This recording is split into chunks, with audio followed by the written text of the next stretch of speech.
Before we get into, the big games of the college football season, the playoff games, and then I'm going to throw the Rose Bowl in there too, the granddaddy almost of them all with Ohio State. One game I think that we were really robbed of, high entertainment value. Pitt and Michigan State, Peach Bowl. Feel bad for the Peach Bowl. They got two of these teams in here. Michigan State on the rise.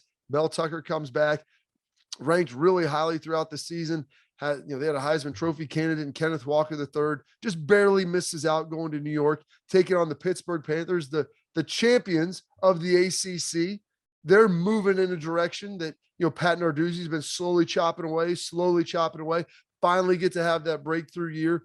Clemson's a little bit down. They seized control. They beat Clemson. They did everything they needed to do.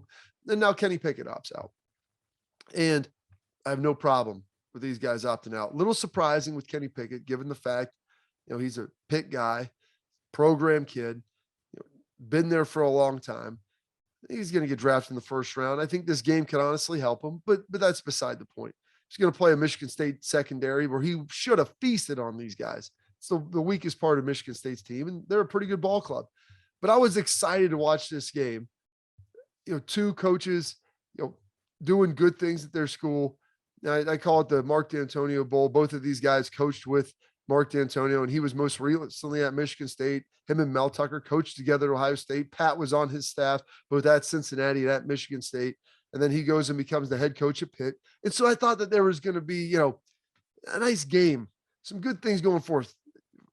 And these teams were both excited to play there because this isn't something that either one of these schools has really had the ability to do, to play in one of these New Year's 6 games. So I thought it was going to be really good. And you take the two best offensive players off, each team that are going to be in this game. And it loses some of its luster. Now, I'm all about solutions. I'm a solutions guy. There's a problem. Okay. There's got to be some sort of solution. Now, is it a reasonable one? Okay. Well, that's when you have to begin to kind of figure it out and see if the solution you produce is something that's reasonable and then can actually be achieved. We want to see these players play in bowl games. Fans do. I'm not going to sit there and be critical of them when they opt out because of the monetary reward that's potentially on the other side. And we've seen guys in the past, Jalen Smith, Jake Butt, have serious injuries that impacts their draft stock. They still get drafted, but the other thing too is they're dealing with that injury then the rest of their life, the rest of their career. And, in both of those guys' cases, I think it impacted the duration of their career and ultimately probably the quality of player that they could have been at their highest point. And so those players are trying to protect their bodies for the monetary gain that they've worked so hard for throughout the course of their life. The solution to this is while these bowls have all these payouts, and they pay the schools, why not pay some of the players?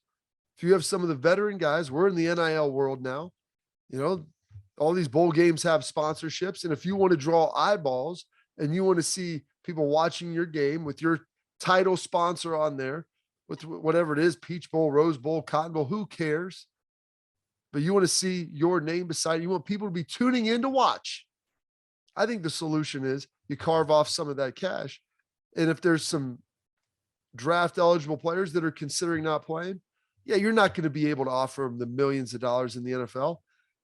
But it's 50 grand get you there? Does 100 grand get you there? Maybe 250. I don't know what the number is. And it may be different for every bowl game, depending on the sponsor and then the priority of the bowl game and how big it's going to be and how good those players are and how many eyeballs they could potentially draw. But I'm all about solutions. And maybe a little bit unsavory to people. The pay for play. Well, how it's a name, image, and likeness deal. I'm providing my name, my image, and my likeness to your bowl game. And in turn, you're going to compensate me for that. I'm getting to play one last game. And maybe there's a lot of guys that still opt out. But I guarantee if some of these guys had a little bit of monetary incentive on the back end, obviously it's going to pale in comparison to a first round or second round contract. But that does make you think a little bit like, okay, I'm not just doing this for nothing. And now I have the ability to kind of earn something in this game. That, I think, is the solution right there. And I think that would solve a lot of problems. And then to me, I think if you threw some cash at those guys, then we get to see that good Peach Bowl that I wanted to ultimately watch.